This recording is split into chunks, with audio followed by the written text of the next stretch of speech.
Zakijev has a rare catastrophic epilepsy diagnosis called Doose syndrome. What that entails is lots of seizures every single day, delayed development, autistic tendencies, that sort of thing.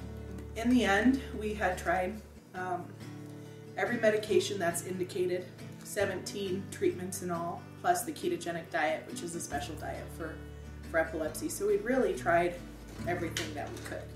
Really none of them helped, or they would make his seizures worse.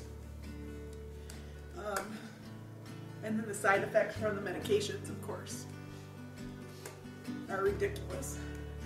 I pulled out some scrapbooks so you could see what Zaki looked on steroids. He doubled his weight. He was having, the EEG showed, EEG is just an electrical scan of the brain waves, and it shows the seizure activity, and he was having 200 clinical seizures an hour.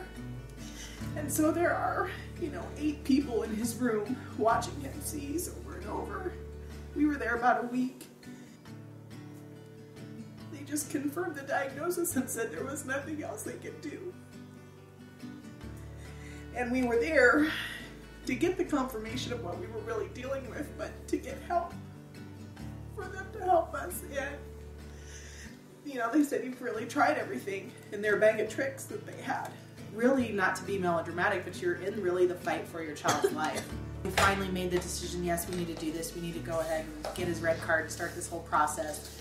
We were at the end of, our pharmaceutical rope, so to speak. And just the safety profile was just unheard of. I mean, I knew that I wasn't going to kill him, giving him too much, which I couldn't say for any other medication that we've tried.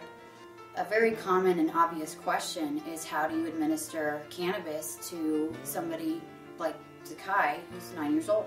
The first thing that pops into a person's mind is, what do? You pop a joint in their mouth like the other end? Absolutely not. It's either administered by capsules, which they swallow, or oil syringes. Also I think people need to understand that everything is tested.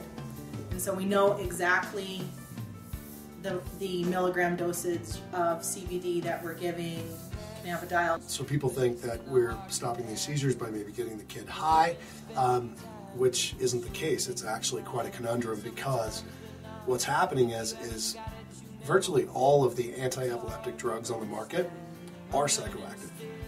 This cannabidiol extract is non-psychoactive.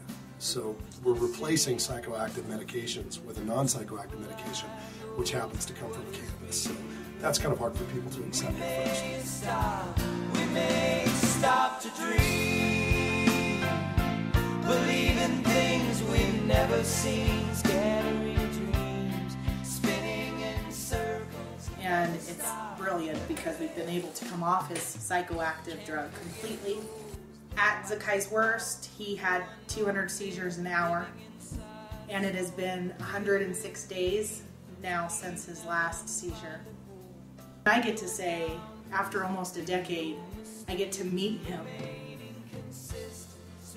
for the first time without all this seizure activity and drugs. If you can imagine waiting 10 years to meet your kid.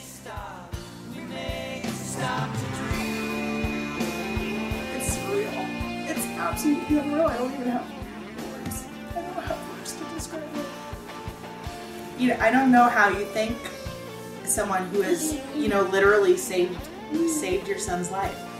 I don't know how you think someone like that. Really, after the euphoria wears off, that we found ourselves in such good fortune, that we found the Stanleys, that we found people who care and who grow this plant, you get angry that we couldn't have tried this 500,000 seizures ago, that no one even mentioned it as an option.